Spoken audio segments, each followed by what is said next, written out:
La galaxie avait déjà capitulé avant même que la Terre n'entre en guerre.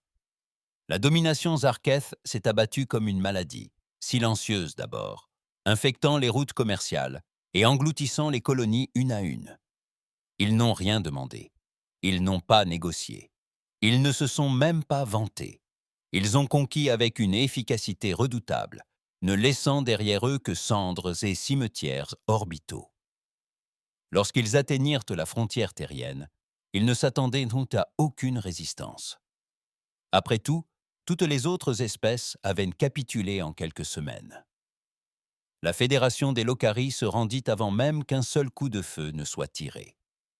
Les Siltari, réputés pour leur vitesse et leur élégance, coururent jusqu'à ce qu'il n'y ait plus d'issue. Les Arites étaient habitués à voir les empires s'effondrer. La Terre ne s'est pas effondrée. La Terre a brûlé. Ils ont frappé la station Ganymède en premier. 12 000 morts, sans avertissement, sans survivants. Ils ont laissé un message gravé dans la boîte noire. À vous. Froid, robotique, définitive. Et pourtant, les humains n'ont pas cédé. Ils n'ont pas supplié. Ils n'ont pas envoyé de diplomates. Ils ont envoyé un fantôme.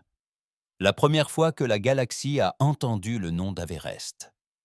Le message a été intercepté sur une fréquence pirate près des lunes brisées de Catel. Les images étaient tremblantes et de mauvaise qualité, mais le message était sans équivoque. Un cuirassé Zarketh, le Kulvachar, 5 kilomètres d'acier de guerre, déchiré en deux comme s'il avait été fait de papier. Personne n'a vu l'attaquant, seulement les dégâts. 2 jours plus tard, une colonie minière en espace neutre lança un appel de détresse. Les Arates étaient arrivés, exigeant la soumission. Ils ne repartirent jamais. La colonie signala l'arrivée d'un vaisseau humain, sombre, massif et non identifié, en plein siège. Il ne parla pas. Il ne posa aucune question. Il ouvrit le feu. Tous les vaisseaux Arates, 16 au total, disparurent en moins de 4 minutes. Les colons le décrivaient à voix basse. Un mastodonte d'acier. Des moteurs qui vrombissaient comme le souffle d'un dieu, une silhouette qui semblait antique et incongrue, comme si elle n'avait pas sa place dans cette galaxie. Aucun nom, aucune immatriculation, aucun drapeau. Mais lorsque le radar le capta, un seul mot apparut. Un Vérest. L'Union galactique tenta de nier l'existence de ce vaisseau, prétendant qu'il s'agissait d'un bug. Propagande? Une IA rebelle? Un canular, peut-être même.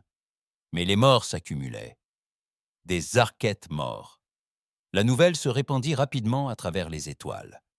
Les vaisseaux commencèrent à capter des fragments de transmission cryptés. Toujours le même schéma. Flotte Zarketh détectée. Un Vérest en approche. Système évacué. Personne ne l'a jamais vu arriver. Il est apparu soudainement, en plein espace, au beau milieu d'une bataille, comme s'il avait toujours été là. Silencieux. Absolu. À la 3e semaine, plus d'une vingtaine de bandes de Warb Zarat avaient disparu. À la 5e semaine, la rumeur courait qu'Averest avait atteint le cœur même de l'espace contrôlé par les Zarats. Et puis, tout a basculé. Les Zarats, pour la première fois de leur histoire brutale et calculée, se sont tus. Leurs flottes cessèrent d'avancer. Certaines battirent même en retraite. Des systèmes assiégés depuis des mois furent soudainement abandonnés. Personne ne célébra. Personne n'acclama, car personne ne croyait que la guerre était terminée. On pensait qu'Averest ne faisait que commencer. Il était assis seul sur la passerelle, les bottes posées sur une console rouillée, le visage éclairé seulement par la froide lumière bleue des cartes stellaires. Pas d'uniforme, pas de grade, juste un homme balafré, le regard marqué par la perte de tant d'âmes innocentes, réduites à l'état de numéros. La guerre lui avait tout pris, ses frères, son vaisseau, sa maison. Mais la galaxie lui avait offert autre chose en retour, une haine justifiée. Il ne répondait à aucun gouvernement. La politique lui était indifférente. Il n'avait ni ordre, ni renfort, juste un vaisseau relique ramené des enfers et reforgé en silence, et une promesse gravée dans l'acier au-dessus de son siège de commandement. Pour chaque monde qu'ils prendront, j'en prendrai 10 des leurs. Il se pencha en avant, observant les indicateurs tactiques s'illuminer en rouge. Nouveau système détecté. Présence Zarketh confirmée. Il sourit. C'était un sourire sinistre et vide. Amenez-nous. Et tel un fantôme, un Vérus disparut des radars, pour réapparaître une fraction de seconde plus tard, en plein cœur d'une autre flotte zarkite. Le système s'appelait Terros 9, jadis un centre commercial florissant pour les échanges entre les Méridiens et les Jacari. À présent, ce n'était plus qu'un champ de ruines. Des vaisseaux cargo calcinés dérivent silencieusement entre des lunes brisées, des corps flottants gonflés par la décompression, des habitats entiers tournant encore sur eux-mêmes, en autogravité.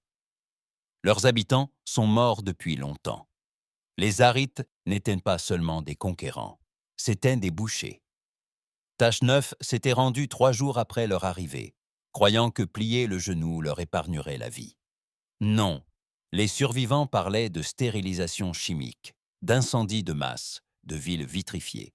Les Orkites n'ont pas occupé, ils ont effacé. Ce n'était pas une conquête, c'était un génocide. Mais cette nuit-là, un nouveau signal a résonné sur les canaux vides de Terros 9. Une arrivée silencieuse. Aucune communication, aucune menace. Un simple signal radar clignotait sur chaque console encore fonctionnelle. Un Vérest. Pour les survivants épars de la résistance de l'Union, cachés dans le champ de Pi. Débris, c'était comme apercevoir un fantôme, un mythe devenu réalité. Pour les Arkites, c'était une erreur qu'ils allaient se bientôt payer. Sur la passerelle, il restait immobile, les doigts joints sous le menton. Il ne bougea pas lorsque les systèmes de ciblage se mirent à émettre des signaux lumineux, illuminant des dizaines de destroyers Arkites qui se mettaient en formation. Ils avaient bien compris. Un Vernus n'était plus un mystère pour eux. Cette fois, ils étaient préparés. Réseau de défense interconnecté, amortisseurs d'énergie, escadron de contre-attaque chargés de torpilles anti-chars. Ils se croyaient supérieurs en nombre. Ils se trompaient, ce n'était pas une guerre de chiffres. C'était une affaire de règlement de compte. Il tapota une fois le panneau de commandement. Les lumières du pont s'atténuèrent. Les systèmes d'armement s'activèrent dans un bourdonnement sourd, comme un coup de tonnerre emprisonné. Le noyau de l'IA s'anima, sa voix synthétique sèche et froide. Toutes les armes furent chargées, les cibles verrouillées. Il fixa le plus grand cuirassé. Zaractune, 15 kilomètres d'enfer blindé, le même vaisseau qui avait fondé la colonie où vivait sa fille. Elle avait 6 ans. Elle adorait les tournesols. Il avait fabriqué des fusées en papier avec de vieilles boîtes de céréales. Il se souvenait d'avoir trouvé son collier dans les cendres. Encore chaud. Il ne dit rien, se contenta de pointer du doigt. Feu. En un clin d'œil, un Vérest déchaîna l'enfer. 2 canons à rails jumelés transpercèrent les 2 premiers destroyers, laissant derrière eux des traînées de métal en fusion, en spirale. Des bobines de plasma jaillirent comme des étoiles filantes, illuminant le champ de bataille d'éclairs violents. Puis arrivèrent les torpilles à matière noire, indétectables, silencieuses, absolues, des vaisseaux se repliant sur eux-mêmes. Un instant, une flotte entière. L'instant d'après, le vide et le silence. Mais elle continuait d'arriver. Surgissant de derrière des champs d'astéroïdes et des débris orbitaux, une nouvelle vague déferla. Des centaines de chasseurs l'encerclaient de toutes parts. Ils se tenaient enfin debout, grands et minces, les yeux rivés sur le carnage. Activez un protocole Vérest, déploiement total. L'IA hésita. Êtes-vous certain que cela va surcharger? Faites-le. Le vaisseau hurla. Des panneaux le long de la coque s'ouvrirent, révélant des batteries dissimulées de tourelles à faisceaux pulsés. L'armure elle-même commença à se transformer, se repliant sur elle-même pour prendre la forme d'un prédateur profilé. Des évents de chaleur interne explosèrent entraînés de brume bleu néon, tandis qu'un vaisseau abandonnait son camouflage civil et révélait la machine de guerre dissimulée en dessous. Le vaisseau semblait vivant. Les chasseurs s'approchaient et disparaissaient sous des nuées de tirs de DCA. Un frigo Zarket, isolé, tenta un abordage, espérant abattre un Vérest avec lui, mais la tourelle ventrale du vaisseau s'ouvrit et largua une bombe gravitationnelle qui provoqua un effondrement spatial, aspirant le frigo dans un repli impossible. Le combat dura 6 minutes. Le silence qui suivit était suffocant, provenant du pont détruit d'un croiseur endommagé à proximité. Un éclaireur de l'Union observait la scène avec stupéfaction, les lèvres tremblantes. « Ce n'est pas un vaisseau, murmura-t-il. C'est un putain de bourreau. » Mais à bord de l'Averest, l'homme à la barre ne fêtait rien. Il fixait les écrans, le regard lourd. Il avait encore tué, et cela n'avait toujours pas comblé le vide en lui. Des noms étaient gravés sur le mur à côté de lui, des centaines gravés à la main dans le métal.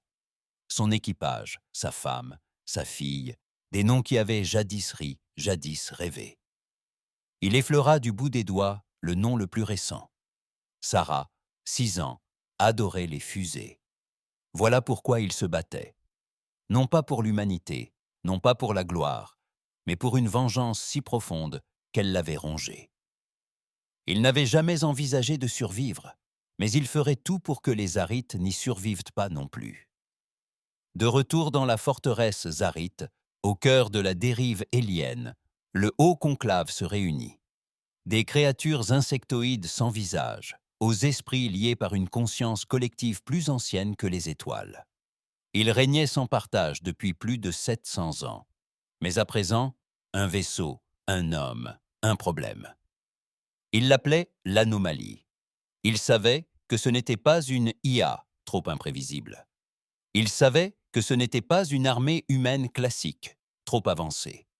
Ils le craignaient, et ils haïssaient ce qu'ils craignaient. Une décision fut prise.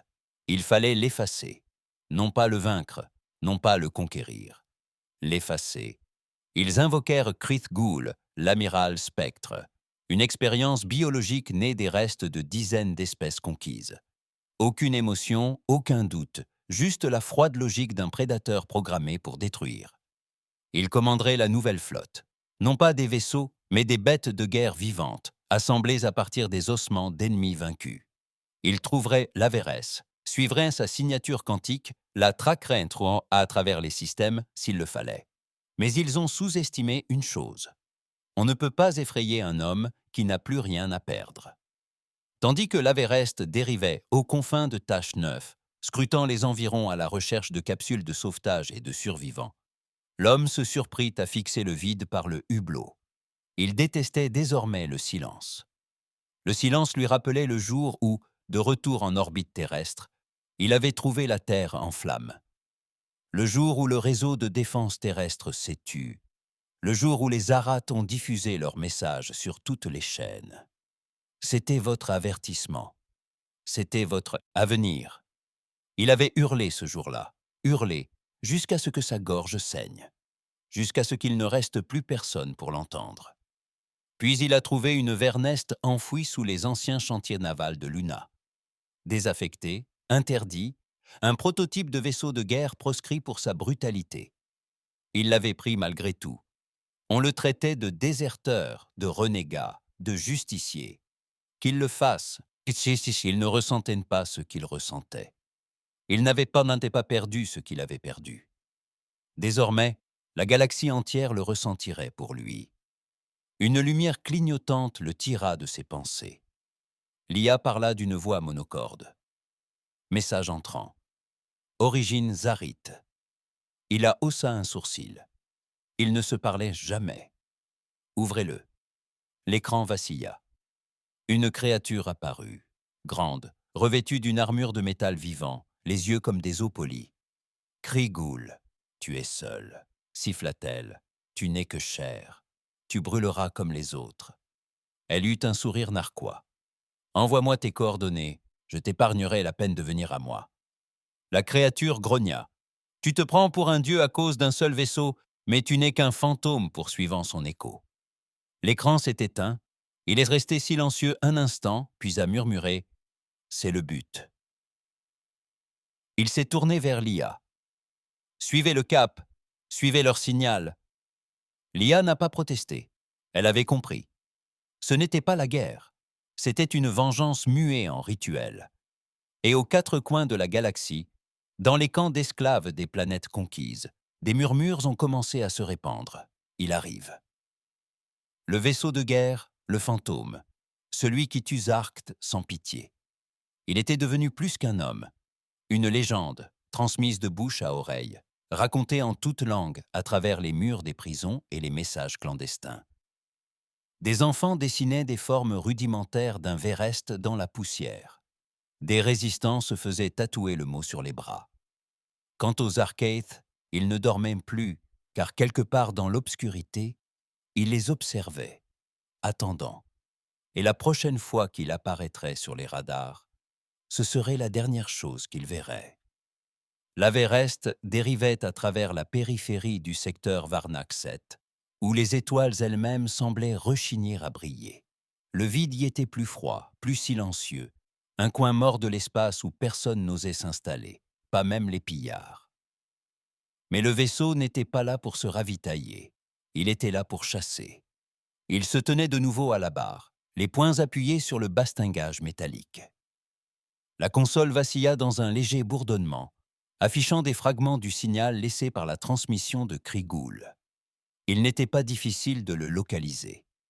Les Arites voulaient qu'il les suive. Ils croyaient lui tendre un piège. Ils ne comprenaient pas. Ils n'évitaient pas les pièges. Ils fonçaient droit dedans. Lia, toujours aux aguets, rompit le silence. 3 jours avant d'atteindre la source de la transmission, les signatures énergétiques suggèrent des installations à l'échelle planétaire. Force estimée de la flotte Zarketh. Immense. Bien, murmura-t-il. Qu'ils viennent tous. Lia hésita. Vous êtes éveillé depuis 39 heures, d'après les données biologiques. Bien, dis-je. Il n'y aurait plus de repos pour lui, plus de paix. Pas avant que les cris ne cessent de résonner dans son crâne. Ce n'est que lorsque le silence fit place au cauchemar qu'il entendit encore sa voix. Sarah. Le rire de sa fille hantait les étroits couloirs du vaisseau comme un fantôme. Chaque pas lui rappelait ses petites bottes courant dans leur ancienne maison sur la base lunaire. Chaque fois qu'il regardait la salle des machines, il se souvenait de l'époque où elle s'asseyait sur ses genoux, gazouillant et rêvant de devenir pilote spatial comme papa. Il se souvenait à peine de son visage lorsqu'elle n'était pas en flammes. La haine avait englouti le chagrin, sans jamais l'effacer complètement. Quelque part dans la dérive hélienne d'un système sans nom, Krigoul se tenait à bord d'un vaisseau osseux Zarkt, une bête de guerre née du vide, blindée avec les dents de races disparues, alimentée par le souffle d'étoiles. Elle vivait, elle respirait, il avait faim. Krigoul fit glisser une main tranchante le long de sa paroi vivante, écoutant le bourdonnement d'énergie qui pulsait dans ses veines. Le vaisseau comprenait la guerre. Il n'avait besoin d'aucun ordre. Il n'avait besoin que d'une proie. Et un Vernest approchait. Krigoul se tourna vers son second, une créature en robe aux multiples yeux tremblants. Quand il arrivera, je veux qu'on le capture vivant. Le second frissonna. Il n'est pas comme les autres. Nous avons perdu 28 flottes. Même nos sentinelles orbitales sont impuissantes. Le poing de Krigoul s'abattit comme l'éclair, brisant la mâchoire de la créature d'un seul coup net. Ne le comparez pas à des soldats, c'est une aberration. Du sang mêlé à une bile noire dégoulinait sur le sol jonché d'ossements. Le second resta silencieux, il va craquer. Et quand il le fera, il me dira pourquoi il se bat avec la fureur de 1000 morts. Premier jour dans le système de piège. Dès que j'ai franchi le puits gravitationnel de la dérive d'Hélène, les alarmes se sont déclenchées. Des dizaines de relais Zarat se sont activés, chacun servant de balise d'avertissement pour que les flottes ennemies convergent. Peu importait. Il était déjà trop loin pour faire demi-tour. Tout le monde en mode combat, dit-il calmement. Il n'y avait pas de main, juste lui, juste l'IA, les canons du vaisseau et les fantômes qui hantaient m'entêtaient son esprit. L'IA répondit. Flotte Zarkt détectée. 92 vaisseaux, 3 portes Dreadnought, un vaisseau amiral inconnu, peut-être les amiraux Wraith. Il ne scia pas. Je veux ce vaisseau amiral. Vivant. Tout le reste, réduit en cendres. Le vaisseau réagit comme s'il attendait. Les canons vrombirent. Le blindage de la coque se contracta de nouveau. Les silos à missiles surgirent de ses flancs tels des crocs. Puis il tira le premier coup. Non pas un avertissement, une déclaration. La bataille commença comme un coup de tonnerre dans l'espace profond. Un Vernest ne manœuvrait pas comme un cuirassé. Il plongeait comme un prédateur. Il se faufilait entre les ceintures d'astéroïdes et les puits de gravité avec l'élégance d'une lame dans le vent. Les chasseurs arctes déferlaient par vagues successives, mais ils n'étaient que des insectes face à une tempête. Les canons à rails les éventraient comme des fruits. Des fusées éclairantes à antimatière les carbonisaient dans leur propre cockpit. Ils ne disaient même pas un mot en combattant. Ce n'était plus de la rage. C'était un rituel, c'était la moisson. Un destroyer parvint à se rapprocher et lança 6 torpillés quantiques droit sur le flanc d'un Vernac. Le vaisseau encaissa le coup. Le métal grinça. Des flammes jaillirent des couloirs latéraux. Des étincelles pleuvaient du plafond du pont, mais il ne broncha pas. Du sang coulait sur sa tempe, mais il l'essuya du revers de sa manche et continua de tirer. Puissance auxiliaire Root. Concentrez vos tirs sur ce porte-vaisseau. L'IA obéit, sa voix plus ferme. On ne peut pas encaisser des tirs aussi continus. Coque à 63%. Alors, éliminez-les plus vite. Et c'est ce qu'ils firent. Les heures passèrent. Les vaisseaux de guerre Zarks brûlèrent. Leurs lignes se rompirent. Leurs porte-vaisseaux Dreadnought, jadis invincibles, s'effondrèrent sur eux-mêmes dans des nuages de flammes. Et lorsque la fumée se dissipa enfin, il ne restait plus qu'un seul vaisseau. Le vaisseau amiral de Krית Ghoul. Le Vakarat, un vaisseau taillé dans les restes d'un dieu lunaire, disparut. Sa coque était faite de peau fossilisée. Son intérieur, un labyrinthe de moteurs hurlants et de circuits d'os. Il n'avait pas bougé de toute la bataille. Il attendait, silencieux, patient. Soudain, il parla. Un signal grave résonna à travers le système, puisant dans le calme humain. Vous avez survécu au mur de feu. Bien. Maintenant, viens voir celui qui l'a fait. Il plissa les yeux. Du sang coulait de son menton. Son bras gauche était brûlé par un panneau arraché. Il avait du mal à respirer. Il n'en avait cure. Il activa le propulseur de l'Avernest, un moteur à impulsion gravitationnelle interdit qui déchirait l'espace comme du papier mouillé, et se jeta sur le Vakarat tel un harpon. La voix de l'IA trembla pour la première fois. C'est une mission suicide. Pas si je l'emmène avec moi. Les deux vaisseaux entrèrent en collision en orbite haute autour d'une planète morte. Pas physiquement, pas encore. Mais le feu rencontra le feu, et à bord de l'Averest, il s'arma. Il ne portait pas d'armure, il portait la rage. Il pénétra dans le sas de largage, chargeant le vieux pistolet terrien que sa femme lui avait donné, la seule chose qui avait survécu à la chute de la Terre. Puis, sans un mot, il décolla. Le quai de Vakarat était un cauchemar de parois organiques, de vrilles frémissantes et de lumières pulsantes comme des battements de cœur. L'air empestait la putréfaction et l'ozone. Krית Ghoul attendait. Sans armes, sans garde. Juste lui, une silhouette imposante drapée d'une armure pâle, sa voix résonnant directement dans l'esprit de l'humain. « Tu es plus petit que je ne l'imaginais. » Il leva son pistolet. « On verra ce que tu vaux quand ta tête sera arrachée. » Mais Krית Ghoul n'attaqua pas. Pas encore. Pourquoi te bats-tu seul? Pourquoi ne pas reconstruire la flotte de ton peuple? Je ne suis pas là pour les flottes, grogna-t-il. Je suis là pour toi. Pourquoi? Il s'approcha. Tu as tout pris, ma fille, ma femme, mon monde. Krית Ghoul inclina la tête. Nous prenons tout, c'est la loi de la domination. Il appuya sur la détente. Le coup de feu retentit comme un éclair, frappant l'épaule de Krית Ghoul. Son armure d'os vola en éclats. Du sang noir gicla. L'amiral Spectre chancela, mais il ne tomba pas. Alors, la douleur est ta réponse. Non, dit l'homme en s'avançant de nouveau et en tirant 3 autres coups. Tous atteignirent leur cible, un dans la poitrine, 2 dans le cou. Je le suis. Ils se battirent comme des bêtes, sans un mot, sans pitié. Les griffes de Kree-Ghoul lui lacérèrent le flanc, mais l'humain ne s'effondra pas. Il lui asséna un coup de coude à la gorge et tira de nouveau à bout portant. L'amiral saigna abondamment. Il tenta de parler, de le raisonner, mais l'humain continua d'avancer. Chaque coup était accompagné d'un cri qu'il n'avait jamais poussé. Chaque balle était un nom, un souvenir, un enterrement. Kree-Ghoul tenta de battre en retraite, de métamorphoser son corps en une forme éthérée pour disparaître, mais l'humain lui saisit le visage et lui enfonça une lame dans le crâne. Une lame forgée à partir du métal fondu de la dernière station orbitale terrestre. « Ceci est pour Luna », murmura-t-il. Le corps de Kree-Ghoul se désintégra en poussière lorsqu'il regagna péniblement un vaisseau, ensanglanté, brûlé et à demi conscient.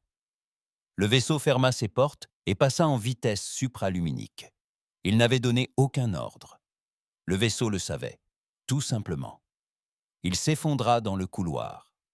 Enfin, après toutes ces années de silence, de carnage et de rage, les larmes coulèrent. Ni bruyantes, ni brisées, juste silencieuses. Tandis qu'il fixait le plafond, l'IA activa discrètement le système commémoratif du vaisseau. Les lumières s'atténuèrent. Des noms brillèrent doucement le long des parois. Tous ceux qu'il avait gravés à la main. Le système en ajouta un nouveau. Kree-Ghoul tué. L'équilibre commence. Mais il n'en avait pas fini, car les Arites comptaient d'autres. Amiraux, d'autres systèmes, et il lui restait encore une balle. Le silence retomba. Un silence qui n'apporte pas la paix, celui qui ressemble à la pause entre l'éclair et le tonnerre, quand on sait que le pire est à venir. Un Véreste dérivait silencieusement au-delà de l'ombre gravitationnelle de la dérive d'hélium, meurtri mais toujours vivant. Des panneaux le long de sa coque crépitaient et fumaient, roussis par le combat. L'armure, jadis sans faille, était désormais fissurée par endroits, laissant apparaître des circuits apparents qui traînaient derrière le vaisseau, tels des veines arrachées à un dieu. À l'intérieur, il était assis seul dans l'obscurité, affalé contre une cloison, encore ensanglantée, respirant encore. Il n'avait pas bougé depuis le saut du vaisseau. Son flanc gauche le faisait souffrir, là où la lame de Kree-Ghoul l'avait profondément entaillé. Il n'avait même pas pris la peine de la rapiécer, juste d'utiliser un morceau de tissu déchiré et du gravier. Chaque respiration avait un goût de cuivre. Chaque mouvement lui semblait insurmontable. Mais ce n'était pas pour cela qu'il était paralysé. C'était parce que c'était fini. Kree-Ghoul, l'amiral Wraith, enfin mort. Après toutes ces années à traquer le fantôme à travers des systèmes ravagés par la guerre, à survivre à des embuscades, à pirater des communications, à anéantir flotte après flotte, il avait disparu. Mais la douleur intérieure ne l'avait pas quitté. Les cris continuaient, les cauchemars persistaient, les visages étaient toujours là. Sa femme, sa fille, son équipage, tous. Il s'attendait à une forme d'apaisement, peut-être même à la paix, mais il ne trouva qu'un gouffre plus profond, et au fond de son esprit, une voix murmura « Ce n'est pas fini, pas encore ». L'IA s'anima, sa voix basse et posée. Réacteur stable, système de navigation à 62%, armement hors service pour réparation. Brèche dans la coque sur les ponts 3 à 7, données biologiques. Silence. Arrêt. Vous avez tué Kree-Ghoul. Souhaitez-vous envoyer un message? Il ouvrit les yeux et fixa le plafond sombre du vaisseau. Puis il dit doucement « Oui, mais pas à la galaxie ». Il se redressa lentement, chaque muscle tendu comme une flamme. Il se traîna jusqu'au terminal de commande et activa le canal noir du vaisseau, un réseau fantôme de satellites hors service et de relais abandonnés, utilisés seulement par les plus désespérés et les plus traqués. Il enregistra son message d'une seule traite. À toutes les colonies humaines qui nous écoutent encore, si vous entendez ceci, vous n'êtes pas seuls. Kree-Ghoul est mort. Un Véreste est encore là, et je n'en ai pas fini. Il marqua une pause, puis ajouta « Azarat, c'est vous qui avez commencé. Vous avez brûlé la terre. Vous avez massacré les innocents. Vous croyez avoir tout pris, mais vous m'avez laissé respirer, et j'arrive. » Il coupa la transmission. L'IA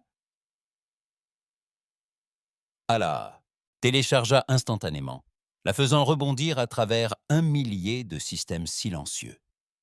Les résistants l'entendraient dans l'obscurité. Les colonies asservies le murmureraient derrière des portes scellées. Les pillards le graveraient dans les trous des vaisseaux. Et les Arts, eux, aussi l'entendraient. Et ils sauraient que Krית Ghoul n'était pas un hasard. Vernest n'avait pas dit son dernier mot. Dans les profondeurs de Zarath the Prime, les mines du noyau hurlaient de fureur. Pendant des millénaires, leur règne avait été incontesté. Chaque espèce, chaque rébellion, chaque murmure de défi, écrasé, brûlé, oublié. Mais à présent, cette chose, cet humain, avait tué l'un des plus puissants d'entre eux. Oh. Pas au combat, pas avec des armées, seul. Ce n'était pas qu'une simple menace. C'était une hérésie. Et pour les Arites, l'hérésie exigeait l'extinction. Les mines du noyau commencèrent à réveiller les anciens. Des titans de guerre enfouis sous la croûte de planètes mortes. Des êtres forgés aux origines de l'Empire. Chacun d'eux est assez grand pour fendre des lunes et engloutir des villes entières. Utilisés seulement une fois tous les 1000 ans, car jusqu'à présent, ils n'en avaient jamais eu besoin.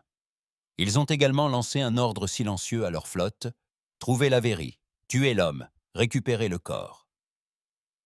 Mais un murmure suivit cet ordre. Un avertissement gravé dans le flux de données. Ne le sous-estimez pas, il est déjà mort intérieurement. Il ne craint pas la mort. Il se bat pour la devenir. Pendant ce temps, dans les ruines calcinées de Méridien 3, une planète que l'on croyait depuis longtemps perdue pour le Joug Zarit, une rébellion se préparait. Elle commença par des graffitis, grossiers, hâtifs et illégaux. Un simple nom gravé sur un mur à l'extérieur d'un dépôt de rations. Un Véreste survite. Puis vinrent les largages. Des caisses de provisions tombées de nulle part, larguées par voie aérienne depuis un vaisseau camouflé. De la nourriture, des armes, des tablettes contenant des images du corps brisé de Krít Ghoul. L'espoir. Pour la première fois depuis des années, l'espoir. Les Arquettes étaient impuissants. La légende s'était propagée comme une traînée de poudre. Les rumeurs se répandaient plus vite que le feu. Il a tué l'amiral Wraith. Il n'est pas avec l'Union. Il fait ce que les lâches n'ont pas pu faire. Il reprend tout. Bientôt, les esclaves se révoltèrent. Dans les cellules souterraines, de vieilles bannières terriennes furent embrassées, proclamant leur nouveau symbole. Ni drapeau, ni chef, ni vaisseau, ni verre.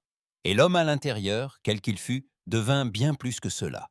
Ni héros, ni sauveur, mais une punition. De retour à bord du vaisseau, il se tenait torse nu dans l'infirmerie, s'enroulant des fibres synthétiques autour des côtes, grimaçant tandis que le matériau fusionnait avec sa peau. La douleur le tenait, éveillé, alimentait sa colère. L'IA reprit la parole. On reçoit des nouvelles de Méridien 3. Des mouvements de résistance se reforment. Bien. Ils ont besoin de votre aide. D'autres systèmes les rejoignent. Vous devenez un symbole. Je ne suis pas un symbole. Pour eux, tu l'es. Il grogna, jeta le bandage et boita vers le pont. Les symboles se corrompent. Je les veux en colère, concentrés. Je ne veux pas de leurs remerciements. Alors, que veux-tu? Il marqua une pause et contempla l'immensité noire des étoiles. L'extinction. Les Arites l'appelaient « projet cendre », un protocole de terre brûlée conçu pour vitrifier tout système soupçonné d'abriter une résistance humaine. 3 planètes furent marquées en quelques heures. Il arriva sur la première avant la flotte. Ce qui suivit ne fut pas une bataille. Ce fut une exécution. Un Véreste arriva rapidement, silencieux, ses moteurs fonctionnant en mode fantôme, invisible au scanner. Il s'abattit sur l'orbite telle une épée. Lorsque le premier vaisseau Zarit tenta de signaler sa présence, il ne répondit pas. Il trancha. 15 vaisseaux brûlèrent avant que les autres ne comprennent qu'il ne s'agissait pas d'une escarmouche. C'était un châtiment, et il l'exécuta sans pitié.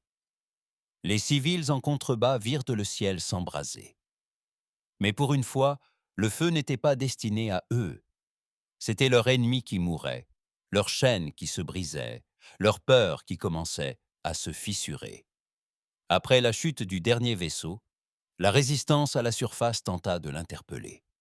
Il ne répondit pas. Il ne répondit jamais. Ils n'aperçurent qu'un bref instant l'Averest qui disparaissait à nouveau, s'évanouissant dans l'espace profond tel un fantôme. Un rebelle, un vieux mécanicien qui avait perdu ses 2 fils lors de la première conquête, contemplait la traînée de condensation qui s'estompait. Il murmura « N'arrêtez pas, brûlez tout ». De retour dans ses quartiers, l'homme nettoya son arme de poing, en silence, comme chaque soir. Une balle restait chambrée, intacte, non pas qu'il l'eût oubliée, mais parce qu'elle avait un nom, le sien. Il ignorait quand il s'en servirait. Peut-être après que le dernier monde de Zarkt ait été réduit en cendres. Peut-être si le vaisseau échouait. Peut-être si les cris devenaient enfin insupportables. Mais ce serait sa décision, son contrôle. En attendant, il gardait l'arme chargée. Un rappel que chaque vie qu'il prenait était un pas de plus vers ce tir ultime, le paiement final. L'IA interrompit de nouveau. Les transmissions de Zarké sont de plus en plus erratiques. Il déploie des titans de guerre, des armes antiques. Il mobilise tout. Ils ont peur, murmura-t-il. Oui, et ils sont désespérés. Tant mieux. Laissons-les tranquilles. Il se leva, rengaina son pistolet et se pencha sur le terminal de navigation. Un nouveau système s'afficha à l'écran. Zatren, au cœur de la galaxie, un centre de reproduction essentiel, jusqu'ici épargné par la guerre. Il effleura l'écran. Suivant. Et Averest plongea à nouveau dans l'obscurité, car la galaxie n'était pas guérie, car les cris persistaient, car sa guerre ne faisait que commencer. Le saut dans l'espace de Zaton fut violent. Un Vérest émergea dans un tourbillon de lumière fracturée, déchirant les replis du temps spatial comme une lame dans la soie. La coque craqua sous la tension, des lumières vacillèrent sur le pont. Mais elle tint bon. Elle tint toujours bon. Zaton était belle comme un serpent juste avant de frapper. 2 soleils projetaient une lueur violette pâle sur sa surface lisse. Des flèches vertigineuses s'élevaient de la croûte, tels des doigts extraterrestres enroulés autour d'immenses biodômes. La planète palpitait de vie, ni biologique, ni libre. Synthétisée, contrôlée, élevée. Des milliards de Zarat Larai palpitaient sous la surface, attendant d'être développés, déployés, lâchés. Ce n'était pas simplement un monde, c'était une usine d'extinction, et il était venu pour la détruire. L'IA parla, d'une voix plus basse que d'habitude. Les analyses confirment la présence d'au moins 25 installations bioéthanes. Les champs énergétiques indiquent la présence de bêtes de guerre en hibernation. Population civile incertaine. Il se tenait silencieux sur la passerelle, les yeux rivés sur l'écran. Vous comprenez, ajouta l'IA, que si vous attaquez ce monde, il n'y aura pas de retour en arrière. Ce n'est pas de la vengeance, c'est l'anéantissement. Il hocha la tête une fois. Exactement. Le vaisseau commença à activer ses armes. Il lança la première salve sur la ruche équatoriale, la plus grande structure à la surface, abritant les bassins de reproduction centraux. Ces missiles n'étaient pas ordinaires. Ils étaient viraux, fabriqués à partir d'un code neuronal Zarket volé. Chacun transportait un virus synthétique conçu pour détourner l'ADN des Larai, provoquant une fusion cellulaire de l'intérieur. Ils ne se contentaient pas de tuer, ils corrompaient.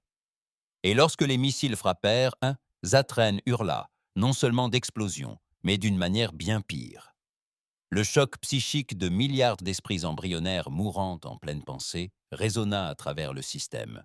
Le ciel au-dessus de la planète se teinta de violet, tandis que les tours de défense s'illuminaient. Des dizaines de croiseurs Zark se lancèrent en orbite, s'élevant comme des insectes, défendant leur nid.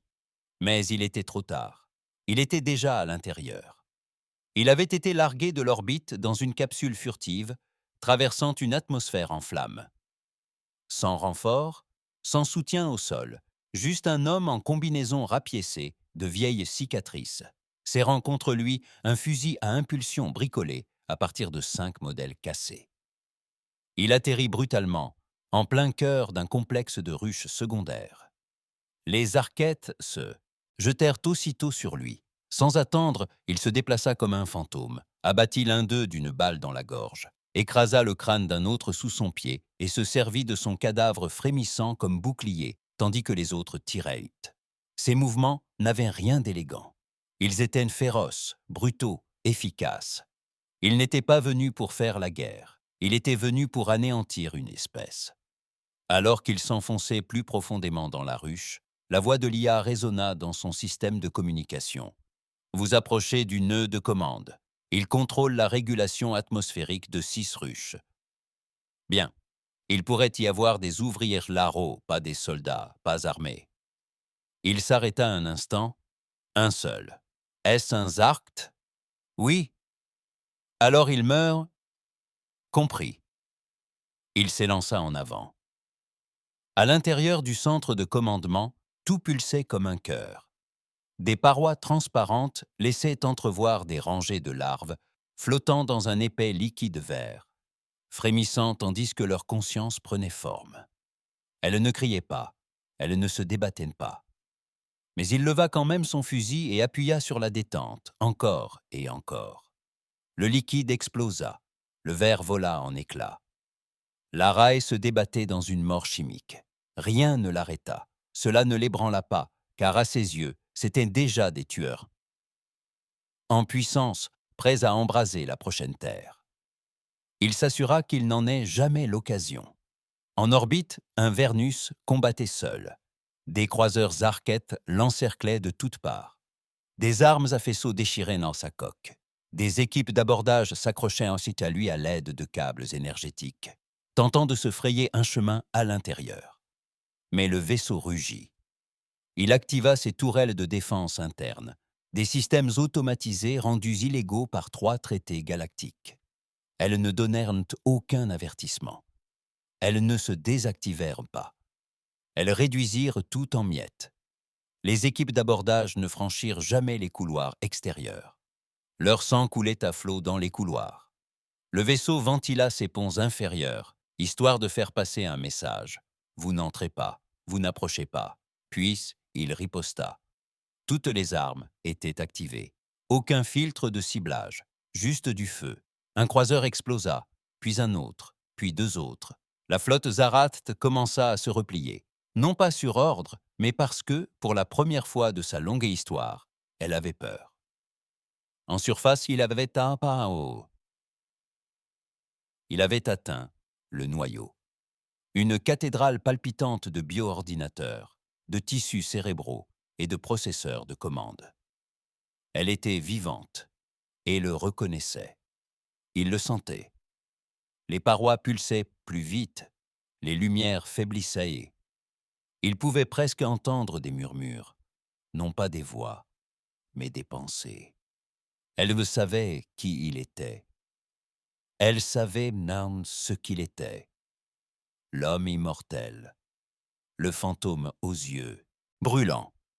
Il posa le dernier engin, une bombe à fusion volée à un Warhulk Zarkith, modifié avec une charge utile qui creuserait un tunnel dans la croûte planétaire et enflammerait les bassins de reproduction depuis le sous-sol. Il avait 13 minutes pour s'échapper. Il en utilisa 2 pour observer, non par satisfaction, mais parce que c'était justice. Il parvint à regagner la surface juste au moment où un Vérest ouvrit le feu sur sa position, ouvrant un passage à travers un blocus Zarkith. Le vaisseau largua un câble de récupération. Il s'y accrocha et se laissa hisser vers le ciel à travers la fumée, les tirs et les cendres. Zatan était en train de mourir, et il l'avait vaincu. Alors que le vaisseau passait en vitesse supraluminique, la planète derrière ceux se fissura. De la lave jaillit de son équateur, l'atmosphère se fendit en 2 et les nuages devinrent rouges. Lorsque le haut commandement Zarith ordonna la retraite, il ne restait plus aucun monde à sauver. À l'intérieur du vaisseau, il s'effondra dans le couloir. Son armure était fissurée, son visage brûlé, son corps implorait le repos. Mais les voix dans sa tête étaient plus fortes. Le rire de sa fille. Le dernier souffle de sa femme. Les noms sur le mur. Il se releva péniblement, du sang dégoulinant sur le sol, et fixa son reflet dans la console. Les yeux vides, le teint pâle, les mains tremblantes, il était le reflet d'un monstre. Lia hésita. « Tu as tué des milliards de personnes, aujourd'hui. » « Je sais. Tous n'étaient pas des soldats. Ils le seraient devenus, en es-tu sûr ?» Il ne répondit pas. Il se dirigea simplement vers le mur commémoratif et y greva une nouvelle ligne. Zat Ren brûle, sans pitié. À travers la galaxie, la nouvelle se répandit. Le monde berceau avait disparu. La source de la domination zarite, de leur régénération, de leur avenir.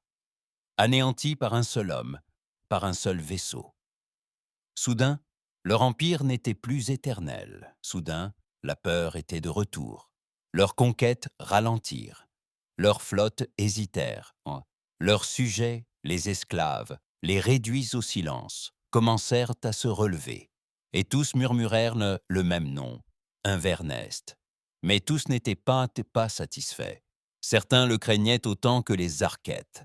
Quelques chefs rebelles se demandèrent s'il était devenu pire que les monstres qu'ils combattaient. Si l'homme derrière le mythe était encore humain, ou quelque chose de plus sombre, une arme sans bouton d'arrêt. Il lui était indifférent. Il pouvait bien douter. Il pouvait débattre. Laissons l'historien trancher. Il savait ce qu'il était. Il était la dernière balle dans le barillet. Et il ne l'avait pas encore tirée. La réunion se tenait dans une chambre blindée sous la croûte gelée de la station Polaris, à des années-lumière du système Zarketh le plus proche. Personne ne l'admettait publiquement, mais ils avaient peur. Non pas de l'ennemi, mais de lui. Des représentants de l'Union Terrane fracturés. Vestiges d'empires jadis glorieux.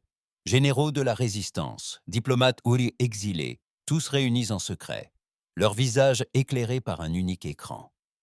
Sur cet écran, des images de Zat Ren, non pas les images officielles, mais les vraies. Brutes, sans filtre. Des drones de sécurité les avaient capturés avant de disparaître. Ils l'observèrent en temps silence, tandis qu'il traversait les couloirs bio. Du sang sur les mains, le regard vide, il tirait sur des chars immobiles. Pas des ennemis, des nourrissons. Puis vint l'image de la planète se fendant, de la lave en fusion, jaillissant de sa croûte. Des cris résonnant dans les communications orbitales, avant de s'éteindre à jamais. Un long silence s'installa dans la pièce. Puis quelqu'un prit enfin la parole. Ce n'est plus la guerre. C'est un génocide. L'amiral à ses côtés se pencha en avant. Le génocide a commencé lorsque les Arites ont incendié la Terre. Une autre voix, plus âgée, répondit. Oui, mais nous essayons de survivre. Lui, il cherche à tout anéantir. Un diplomate de la Confédération martienne ajusta son col, nerveux. Il n'est pas sous les ordres de l'Union. Il ne répond à aucun gouvernement. Bon sang, il ne nous a pas adressé la parole depuis la chute de Luna. Que voulez-vous dire? Nous avons construit l'Averest. Nous en avons perdu le contrôle. Nous l'avons perdu lui. Ce n'est plus un héros. C'est une arme sans laisse. Voilà. La peur, non pas de ce qu'il combattait, mais de ce qu'il devenait. De retour à bord de l'Averest, aux confins inexplorés de l'espace Zarkith, il restait assis en silence, observant les étoiles défiler. Les cicatrices étaient pires maintenant, pas seulement celles sur son corps. Celles-ci étaient prévisibles, mais celles dans son esprit. Elles saignaient silencieusement. Il n'avait pas dormi depuis des jours. Chaque fois qu'il fermait les yeux, il la voyait, sa fille, debout dans les cendres des terrains de jeu de Luna, tendant les mains brûlantes vers lui demandant pourquoi il n'était pas venu plus tôt. Il se réveillait, suffoquant sous l'effet de sa propre rage. Lia ne dit rien des hallucinations. Elle avait depuis longtemps renoncé à tenter de le diagnostiquer. Elle savait qu'il n'y avait pas de remède à ce genre de guerre, seulement une fin. L'IA rompit enfin le silence. Nous avons intercepté une transmission de l'Union. Niveau de confidentialité élevé. Souhaitez-vous l'écouter? Il fixa la console d'un air absent, puis hocha lentement la tête. Le son se mit à crépiter. À l'attention du commandant d'Averus, ici, le grand amiral Train de l'Union terrienne. Vous avez l'ordre de cesser immédiatement toute frappe non autorisée. Vous enfreignez les codes de guerre intergalactiques. Vous n'êtes plus reconnu comme combattant autorisé. Il cligna lentement des yeux. C'était le message. C'était tout. Cela sert. Voix poursuivie. Le non-respect de ces instructions entraînera votre classement comme agent de guerre renégat. Nous ne vous protégerons pas. Nous vous traquerons. Ceci est votre seul avertissement. Puis, plus rien. Il se laissa aller en arrière, fixa le plafond et rit. Non pas joyeusement, mais amèrement, d'un rire creux. « Vous ne m'avez jamais protégé, » murmura-t-il. « Ni lors de la chute de la terre, ni lorsque la lune a brûlé. Pas lorsque les Arites massacrèrent un à un les derniers membres de son équipage, tandis que les diplomates de l'Union débattaient des seuils de représailles acceptables. Ils le qualifiaient désormais de dangereux. Il avait tiré des leçons de leurs agissements. De retour à la station Polaris, l'Union passa à l'action. Elle activa le projet Quiet Hammer, un croiseur furtif expérimental conçu spécifiquement pour contrer les IA rebelles et les vaisseaux de guerre à létalité élevée. Il ne transportait pas de missiles. Il transportait des couteaux IEM, des toiles de plasma, des silencieux neuronaux. Il avait été construit dans un seul but, neutraliser un Véreste, et il était déjà en route. Le lendemain, il reçut le signal. Non pas de l'Union, mais d'un vieil ami. Kelendré. On le croyait mort au combat 5 ans auparavant, lors du siège de Hoc. Il était de maintenant sur une fréquence secrète, terrifié. Le message était bref, sa voix tremblante. « Ils viennent te chercher, mon frère. J'ai essayé de les arrêter. Impossible. Ils ont construit un vaisseau pour te traquer. Un marteau silencieux. De l'acier noir, aucun bruit, aucune lumière. Ils croient bien faire. Ils se trompent. Puis, plus rien. » Il resta assis, silencieux. Kellen était vivant et l'avertissait. Pendant une seconde, juste une seconde. Quelque chose perça la carapace de vengeance, quelque chose d'humain. Il repassa le message en boucle, puis il murmura « Merci » et tendit un piège. 2 jours plus tard, Quiet Hammer atterrit dans un système désert.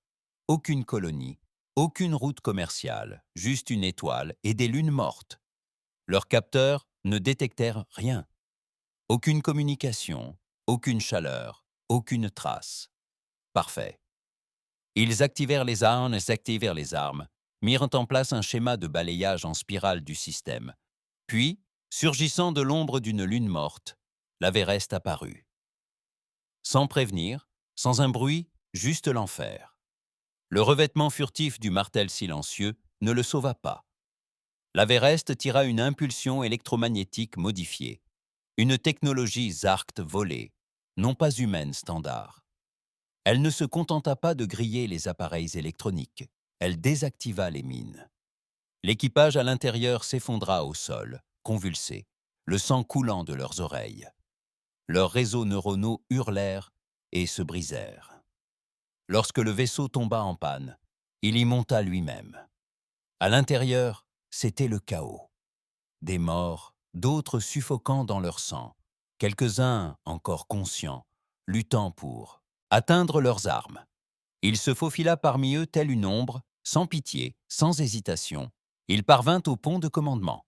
Là, le capitaine, un vétéran décoré de l'Union, le dévisagea, les yeux écarquillés. « Vous n'êtes pas censé être aussi rapide, » haleta l'homme. « Nous avons conçu ce vaisseau pour vous neutraliser. »« Je sais, » répondit-il calmement. « J'ai participé à sa conception il y a des années, avant la chute de la Terre. » Les yeux de l'homme s'écarquillèrent encore plus. « Vous » Mais il n'acheva pas sa phrase. Le canon d'un pistolet pressé contre son front. Un seul coup, le silence. Puis un marteau silencieux et brûlant s'abattit du ciel. Pas de débris, Pas de survivants, juste un signal émis depuis les décombres fumants. N'en envoyez pas d'autres. Il ne célébra pas. Il ne ressentit aucun triomphe. Il resta assis seul sur le pont obscurci, ensanglanté par le combat. Ses mains tremblaient pour la première fois depuis des années. Non par faiblesse, par épuisement, ni par le poids d'avoir raison. Ils n'ont jamais voulu la justice. Ils voulaient le pouvoir. Même maintenant, même après tout ce sang versé, ils le craignaient plus que l'ennemi. Alors qu'ils aient tous peur, car il restait une cible. Le monde noyau de Zarketh, berceau de l'espèce, origine de chaque guerre, de chaque massacre, de chaque cri. Et il serait le dernier à la voir avant qu'elle ne se réduise en cendres. L'espace était de nouveau silencieux. Plus de batailles, plus d'armes, plus de voix. Juste le bourdonnement d'un Véreste dérivant à la limite de l'espace connu, camouflé, silencieux, invisible. C'était la première fois depuis des mois qu'il ne tirait pas un seul coup de feu. Mais ce n'était pas la paix. C'était comme un silence avant la mort. Le monde noyau de Zarat n'était plus qu'à 3 sauts. Berceau de leur espèce, origine de leur empire, ce lieu qu'ils avaient jadis cru intouchable. Bientôt, il serait réduit en cendres. Il se tenait pieds nus sur la plateforme d'observation, vêtu seulement d'un pantalon de treillis, les bras balafrés, les yeux plus noirs que le noir. Il n'avait pas dormi depuis des jours, pas profondément, pas sans que ses rêves ne se muent en hurlements. En dessous de lui s'étendait une géante gazeuse, d'un vert pâle, ses nuages tourbillonnant comme un poison lent. Il la contempla des heures durant, sans ciller. Il tentait de ressentir quelque chose, mais il n'y avait plus rien. Il s'était vengé, avait tué Goul, anéanti Zatren, déjoué l'Union. Il avait humilié les monstres qui avaient massacré la Terre et réduit en miettes tous les systèmes qu'ils avaient touchés. Et pourtant, il avait toujours l'impression de se tenir dans les cendres de son âme. Derrière lui, l'IA parla doucement. Intégrité de la coque rétablie. Noyau de plasma stabilisé. Navigation réglée pour les coordonnées du saut final. Tous les systèmes sont nominaux. Il ne se retourna pas. Nominaux? Fonctionnement à 89% de capacité. Ce n'est pas ce que je voulais dire. Silence. Il reprit enfin la parole. Sa voix était à peine plus forte qu'un murmure. Que se passera-t-il quand la guerre sera finie? Tu ne m'as jamais programmé pour répondre à cette question? Non. Il resta là longtemps, à observer, à attendre. Mais quoi? Il ne le savait plus. Plus tard, il se retrouva dans la salle des souvenirs. Ce n'était pas une vraie pièce, du moins pas à proprement parler. C'était une chambre de projection reliée au réseau neuronal qu'il avait dérobé au débris d'un noyau télépathique Zark. Il l'avait reprogrammé pour pouvoir revivre les instants précédant la fin du monde. Assis au centre du cercle, il brancha les électrodes cérébrales et activa la séquence. L'obscurité se dissipa et y était. Base Luna, sur la Lune, 2 jours avant la chute. La station était exactement comme dans ses souvenirs. Sol ciré, murs immaculés, douce dérive gravitationnelle. Sa femme, les bras croisés, se tenait près du hublot, observant la Terre tourner en contrebas. Sa fille, Sarah, passa en courant devant lui en riant, serrant un ours en peluche dans une main et un carnet de croquis dans l'autre. « Papa, regarde, j'ai dessiné des fusées !» Il la regarda se jeter dans ses bras, regarda sa femme sourire et secouer la tête comme toujours, fatiguée, amusée, vivante. Il ne pouvait pas parler. Il ne pouvait pas interagir. Le système ne le permettait pas. Il ne faisait que rejouer la réalité. Alors il resta là, silencieux dans l'écho, tandis qu'un homme qui avait tout perdu se regardait oublier de dire au revoir.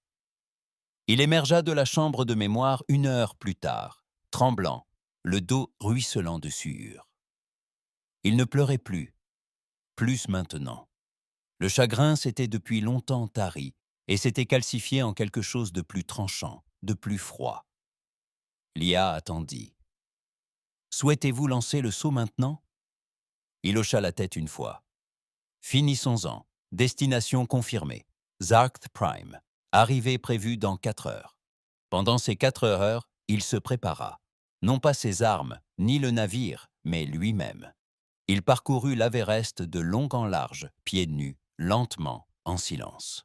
Chaque couloir hantait les lieux. Chaque porte évoquait une bataille. Le sol de l'infirmerie était encore taché de sang. Le pont inférieur portait encore les marques de brûlure du jour, où il avait abattu 3 commandos d'abordage au corps à corps.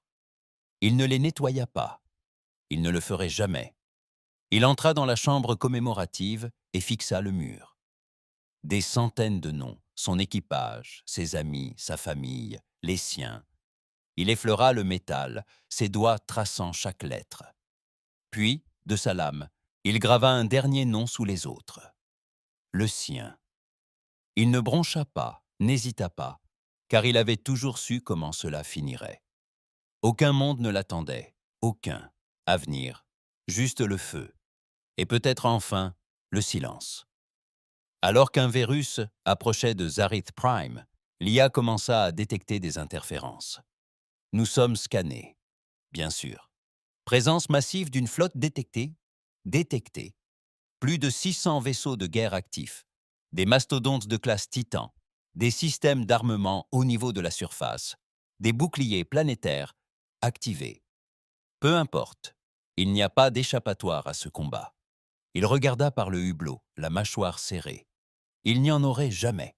Alors permettez-moi de dire quelque chose que j'ai calculé des milliers de fois, mais que je n'ai jamais eu l'autorisation de dire. Il haussa un sourcil. Allez-y, vous êtes l'entité biologique la plus dangereuse que j'ai jamais connue. Il esquissa un sourire amer. C'est la chose la plus gentille qu'on m'ait dite depuis des années. Puis vint l'instant final, le compte à rebours final. Le système de propulsion du vaisseau se chargea. Toutes les armes s'activèrent. Tous les systèmes de défense se gonflèrent d'énergie. Il se tenait au centre du pont, les yeux rivés sur la sphère rouge qui grossissait devant lui. Zarketh Prime. Elle n'avait rien de monstrueux. Elle était magnifique. Un monde rouge et noir, cerné de débris, irradiant de l'énergie des civilisations antiques. Des tours plus hautes que des montagnes. Une atmosphère chargée de tempêtes mortelles. C'était le genre de planète que les dieux auraient aimé créer. Et maintenant, elle allait s'effondrer, murmura-t-il. Il est temps de rendre justice aux morts. Puis il donna l'ordre. Feu à volonté. Et les étoiles explosèrent. Tout commença par la lumière. Une lumière si violente qu'elle transforma le vide en flamme. Un ver surgit de l'espace-temps en hurlant, se débarrassant de son voile, tel un dieu déchu. Armes en feu, moteur surchargé, laissant derrière lui une traînée de physique brisée et de champs de distorsion qui fissurèrent l'espace lui-même. Dès son apparition au-dessus de Zarith Prime, tous les systèmes de la planète s'illuminèrent, tous les radars, tout le ciel, tous les capteurs, toute conscience. Un virus, pas une flotte, pas une armée, juste un vaisseau de guerre et un homme. Le réseau de défense du monde noyau s'activa d'un rugissement assourdissant. Des canons atmosphériques de la taille de ville, des boucliers planétaires d'un bleu flamboyant, des milliers de vaisseaux s'élevant de la surface, comme des essaims de frelons d'acier. Il se croyait prêt. Il pensait bonté que c'en serait fini de lui. Mais l'homme à bord d'un Vernest était mort depuis longtemps. Et les morts ne craignent pas les conséquences de leurs actes. Il ne parla pas. Il ne cria pas. Il n'a rien annoncé. Pas un mot, pas un avertissement, juste l'action. D'une simple impulsion de son panneau de contrôle, Averest a déchaîné une vague de dévastation. Des lances à plasma ont tranché 4 croiseurs en un clin d'œil. Des ogives gravitationnelles ont déchiré les coques des porte-vaisseaux comme du papier. Il avait gardé le meilleur pour la fin. Des armes trop dangereuses pour être utilisées lors des batailles précédentes furent désormais déchaînées. Le ciel se fendit. La première vague de défenseurs s'effondra en moins de 90 secondes. Les Zarites ripostèrent avec toute leur puissance. Des canons électromagnétiques planétaires fendirent les scènes sur l'espace. Les formations de flotte se refermèrent comme des mâchoires.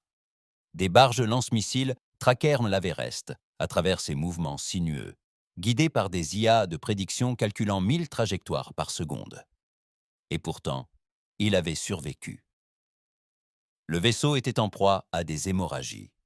Des panneaux se brisaient. L'alarme hurlait, mais sans relâche. Elle ne s'arrêterait jamais, car il ne se battait pas pour gagner. Il se battait pour mourir. Sur la passerelle, la température montait en flèche. Des incendies se déclaraient le long des conduits. Les systèmes d'urgence tombaient en panne, les uns après les autres. La voie de l'IA était déformée et vacillait. Intégrité de la coque à 27%. Moteurs en panne. Système de survie défaillant. Il ignora le message. Du sang jaillissait d'une profonde entaille, au-dessus de son œil. Son bras gauche était à être engourdi, ses côtes brisées. Il s'en fichait. Visez la flèche centrale. Vous ne survivrez pas à la chute. Je ne suis pas censé survivre. La flèche centrale était le cœur de la civilisation Zarat. Pas seulement le commandement militaire, la mémoire culturelle, les archives génétiques, des éons entiers cassent de leur espèce encodés dans le cristal et la machine. Il comptait foncer droit dessus. Il prit une profonde inspiration. Ses poumons crépitaient comme du papier sec. Puis, il arma le dernier projectile. L'engin était ancien, interdit, une grenade à singularité, enveloppée de neutronomes, volée des décennies auparavant dans un système mort, lors d'une mission de récupération dont personne n'a survécu. Elle allait réduire 100 km de matière à un point précis. Il l'inséra dans le noyau de la capsule de largage de l'Averest, puis y grimpa. La capsule jaillit du ciel comme une flèche. Elle traversa la dernière ligne de défense, un ciel en flammes. Les hurlements des machines de guerre Zarat qui tentaient de l'intercepter. Elles l'atteignirent. Elles brisèrent la capsule. Peu importait, car il était déjà en chute libre. Tandis qu'il traversait l'atmosphère, le passé défilait devant ses yeux comme un film d'horreur. Sarah, sa fille, dansait sur la station Luna, les cheveux au vent, la voix pure. Sa femme, endormie sur le canapé, recroquevillée sur elle-même comme pour échapper au poids de la galaxie. L'équipage de l'Averest riait avant leur ultime mission. Il se souvenait de chaque visage, de chaque cri, de chaque dernier souffle. Et puis le feu. La capsule s'écrasa contre la flèche centrale. L'explosion ne fut pas immédiate. Il dut la déclencher manuellement. Il rampa hors des décombres. Ses os craquèrent. Son corps le lâcha. La chambre autour de lui rougeoyait. Des murs de technologie Zarketh pulsaient d'une intelligence organique, hurlant dans une langue qu'il ne cherchait pas à comprendre. Il boita jusqu'au cœur de la flèche. Un hôtel cristallin, bâti sur des siècles de domination, abritait l'ADN d'un empire entier. Et là, les doigts ensanglantés, il laissa tomber la grenade singulière. Un dernier murmure s'échappa de sa bouche. Brûle. Puis il ferma les yeux et sourit. Vue de l'orbite, la voûte céleste se replia sur elle-même. Zarit Prime n'explosa pas. Elle s'effondra. Une implosion silencieuse. Aucun son, aucune flamme. Juste de la matière se repliant sur elle-même, aspirée vers un point si petit que l'univers en fut bouleversé. Les vaisseaux fuyant le puits gravitationnel furent déchirés en deux. Les communications furent coupées. Le champ de débris entourant la planète s'évanouit. Le monde central avait disparu à jamais. Lui aussi. Aucun corps ne fut retrouvé. Aucun signal ne subsista. Aucune trace de l'Averest. Aucune capsule de sauvetage. Aucune transmission de dernière minute. Juste le silence. Et dans ce silence, la galaxie changea. Une semaine plus tard, sur la station clandestine Ravik 4, une enfant gratta la peinture d'un mur métallique et écrivit d'une main grossière. Une vie subsiste. Le barman ne l'arrêta pas. À travers l'espace méridien, des flottes de résistance se rassemblèrent, galvanisées. Des mondes esclavagistes émergèrent. L'empire tsarite s'effondra. En quelques mois, la rébellion se propagea comme une traînée de poudre, et les tsarites se retrouvèrent traqués, non par un seul homme, mais par un héritage. L'homme avait disparu, mais sa guerre continuait. L'Union terrienne ne fit aucune déclaration publique. Elle étouffa l'affaire, faisant comme s'il n'avait jamais existé. Mais son haut commandement dormait d'un sommeil agité, car il avait vu ce qu'un seul homme pouvait accomplir quand tous les autres avaient lentement capitulé. Il avait traversé le feu, la mort, la trahison. Il avait survécu à des civilisations entières. Et à la fin, il ne demanda ni statut ni sépulture. Il s'était assuré que les monstres peinent de tout leur poids. Des années plus tard, un pilleur d'épaves ramassa un morceau de coque fissuré, dérivant dans un système oublié. De l'acier noir, marqué par les brûlures, gravé de lettres à la main. Sarah, 6 ans, adorait les fusées. Elle l'apporta à son capitaine. Celui-ci le contempla longuement, puis murmura qu'il était réel. Ils ne l'ont pas vendu, ils l'ont laissé sur le pont, comme un rappel. Qu'un homme, n'ayant plus rien, avait jadis détruit un empire par la rage, le souvenir et un dernier coup de feu.